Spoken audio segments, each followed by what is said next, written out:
Bendiciones hermanos, en este domingo, hace días no pongo un video.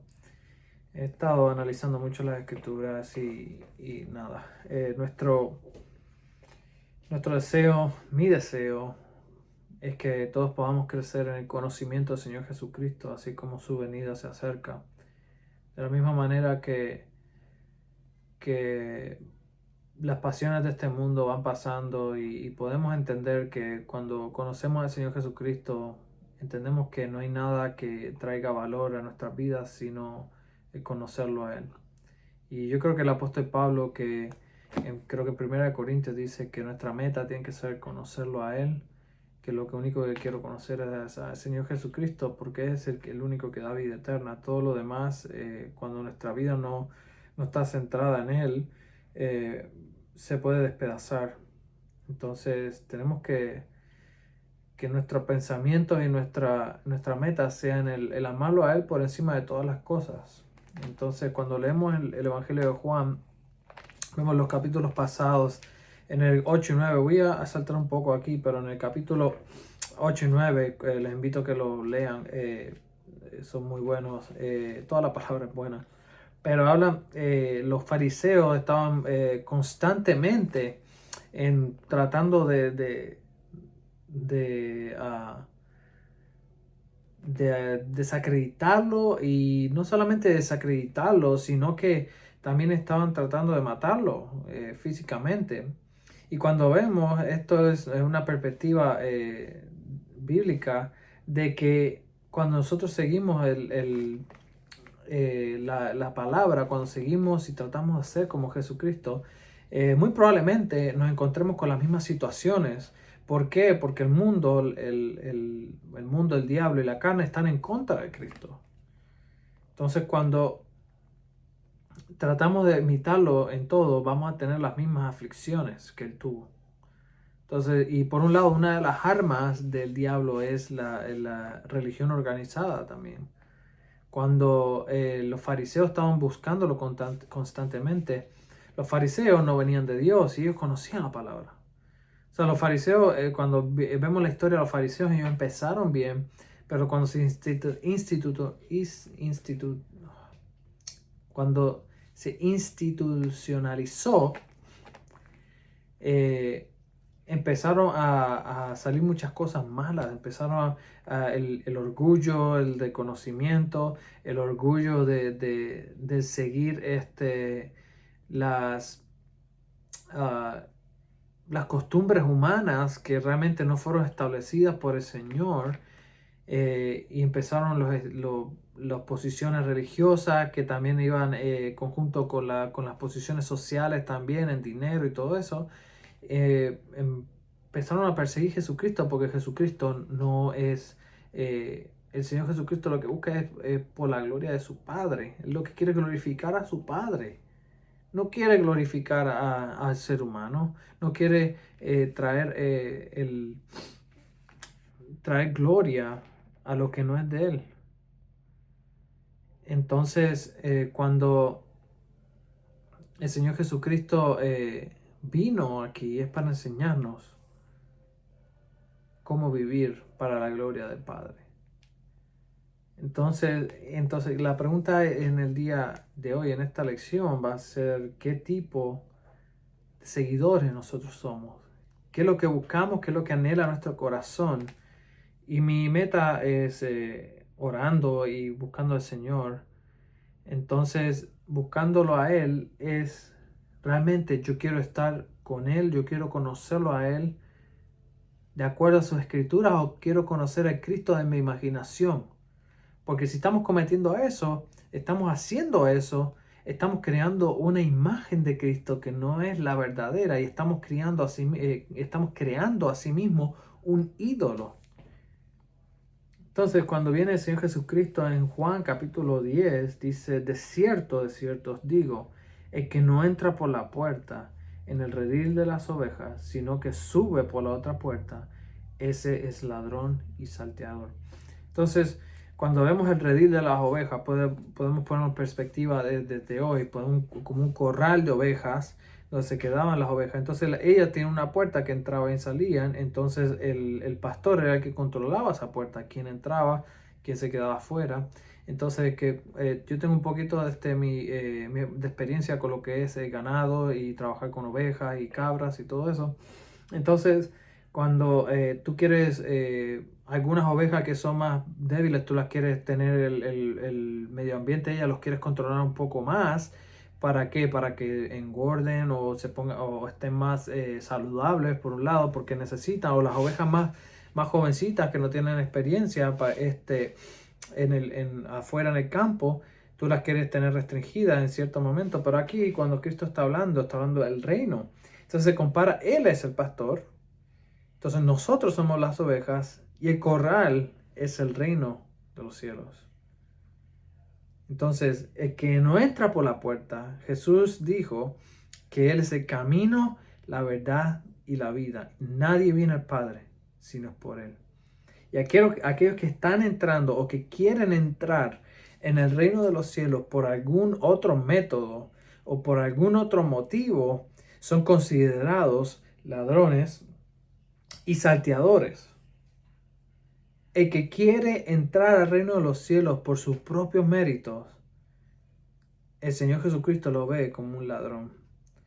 Hay muchas religiones organizadas que lo que hacen es exaltar la carne o el ser humano de yo haciendo esto o lo otro voy a llegar a ser salvo. Pero nosotros hacemos porque somos salvos, no para ser salvos. Entonces aquí el Señor Jesucristo dice, más el que entra por la puerta, el pastor de las ovejas, más el que entra por la puerta, el pastor de las ovejas es. A este abre el portero y las ovejas oyen su voz y a sus ovejas llaman por nombre y las saca. Cuando ha sacado fuera todas las propias, ve adelante de ellas y las ovejas siguen, va adelante de ellas y las ovejas le siguen porque conocen su voz. Entonces hay en el llamado del pastor en el tiempo antiguo y incluso hoy en día se hace en muchos lugares que el pastor hace un ruido um, particular. Entonces las ovejas ya saben que es el pastor y vienen a donde él porque ya están entrenadas. Mas el extraño no seguirán, sino que huirán de él, porque no conocen la voz del extraño. Esta es la esta alegoría les dijo Jesús, pero ellos no entendieron qué era lo que él decía.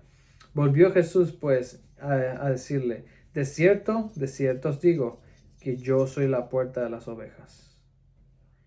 Él es la puerta y él es el pastor. Entonces los fariseos estaban tratando de entrar al reino de los cielos de otra manera. Todo lo que antes de mí vinieron ladrones son y salteadores, pero no los oyeron las ovejas. Realmente refiriéndose a los fariseos. Yo soy la puerta, el que por mí entrare será salvo, y entrará y saldrá, y hallará pastos. El ladrón no viene sino para hurtar y matar y destruir. Yo he venido para que tengan vida y para que la tengan en abundancia. ¿Cuál es la meta del diablo hoy en día? Es cegar a la gente para que no vean la puerta. Es aumentar el ego de algunas personas para que esas personas, en vez de ver la puerta, se vean a sí mismos. Asimismo, el pecado principal del Edén, cuando dijo, y serán como Dios, esa es la mentira más grande que pueden haber y la podemos ver dentro de muchas falsas religiones hoy en día. El conocimiento de ser como Dios. Nosotros tenemos que mirar a la puerta que es Cristo y entender nuestra condición como ser humanos. Yo soy el buen pastor, verso 11. El buen pastor su vida da por las ovejas. Mas el asalariado, que no es el pastor, de quien no son propias las ovejas, ve venir al lobo y deja las ovejas y huye, y el lobo arrebata las ovejas y las dispersa. O sea, es como aquel pastor que viene, ve venir el lobo, entonces en vez de ahuyentarlo o hacer algo, se va corriendo, desaparece. Así son muchos pastores hoy en día, y yo soy muy crítico de eso, cuando ven las falsas doctrinas, ven las cosas que pueden llevar a la condenación a las personas y no hacen nada por ser muy nice en una manera, por decirlo así, por tratar ah, de no ofender a nadie. A veces se restringen de decir cosas y verdades. Pues claro, hay que decirlas en amor, hay que decirlas con misericordia también, pero sí mismo hay que decirlas. Porque el que no dice, el que no refuta las falsas enseñanzas, es un asalariado. El que está ahí para que le paguen el cheque, le puede costar su cheque el decir la verdad, así que no me quedo callado. Entonces, Jesús dice en el verso 14, yo soy el buen pastor y conozco mis ovejas, y las mías me conocen. Así como el Padre me conoce y yo conozco al Padre, y pongo mi vida por las ovejas, también tengo otras ovejas que no son de este redil. Aquellas también debo traer, y oirá mi voz, y habrá un rebaño y un pastor. En cierta perspectiva, cuando ponemos en esto en contexto, él está hablando a la gente de Israel, a los creyentes de Israel, pero vemos que esto se cumple en nosotros los gentiles cuando, cuando nosotros creemos, nosotros somos de otro redil. Entonces cuando él asciende y los discípulos salen a predicar fuera de Jerusalén, esta palabra se cumple cuando muchas otras naciones creen en Jesucristo. Muchas naciones refiriéndome a personas. Por eso me ama el Padre, porque yo pongo mi vida para volverla a tomar. Nadie me la quita. Aquí mucha gente dice que no, que los judíos mataron a Jesús, los romanos mataron a Jesús. De ninguna manera. Él entregó su vida como un sacrificio eterno. Nadie podía haberlo hecho, sino que la entregara. Incluso si era la voluntad del Padre, en aquel momento cuando lo tomaron preso, él mismo dice, puedo mandar a legiones de ángeles aquí que vengan ahora en un instante y que me liberen y a tomar el reino de Israel y todo. Pero no lo hizo. ¿Por qué? Porque Él es el sacrificio perfecto.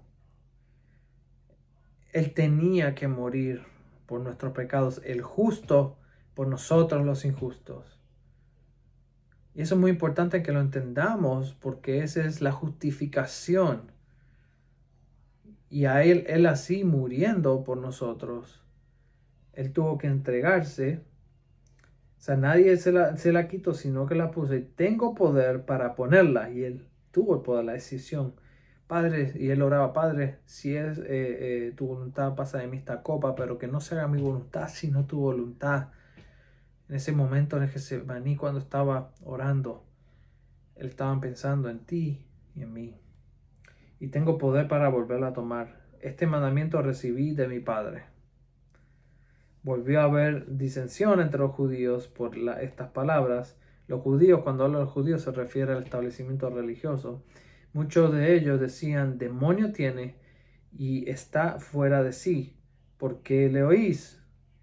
Decían otros, estas palabras no son de endemoniado.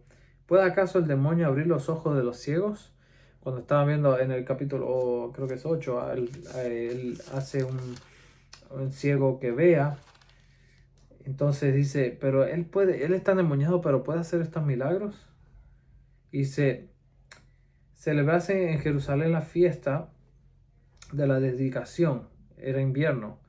Cuando esto habla de cuando Antíoco Epífanes, él había sacrificado la cerda en el templo 200 años antes, la historia de los macabeos. Muy interesante, mucha tipología ahí, pero le invito a que lo lean. Mucha historia interesante. Entonces los judíos tuvieron que dedicar el templo porque Antíoco Epífanes había sacrificado la cerda.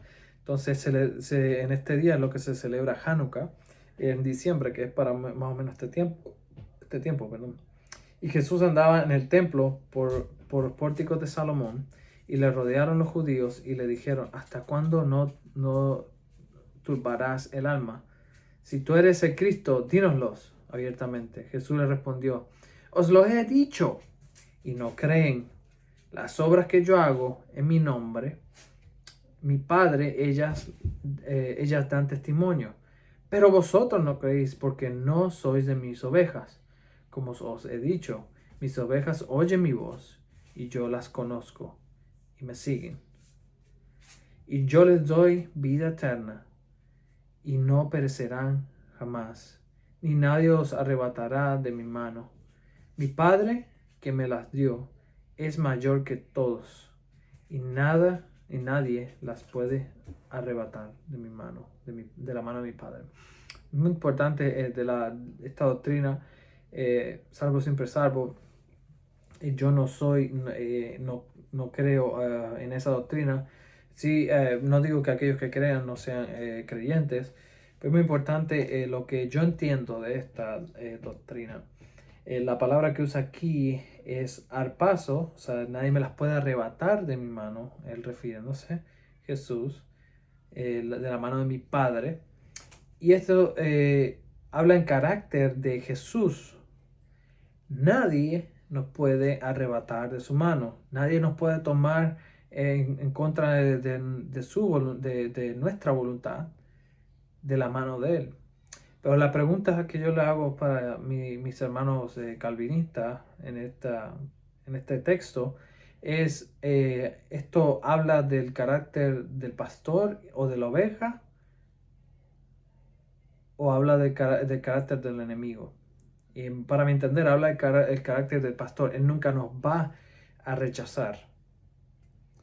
Y habla del carácter del enemigo, que nadie nos puede sacar de sus manos.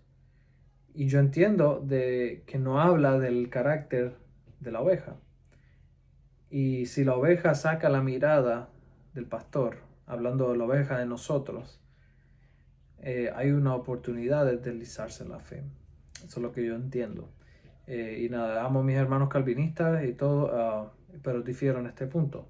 Un punto para discutir, no es un punto esencial en la fe. O sea, es muy importante discutirlo también. Entonces los judíos volvieron a tomar las piedras para apedrearle, y Jesús le respondió: muchas buenas obras os he mostrado de mi Padre, ¿por cuál de ellas me apedrearás?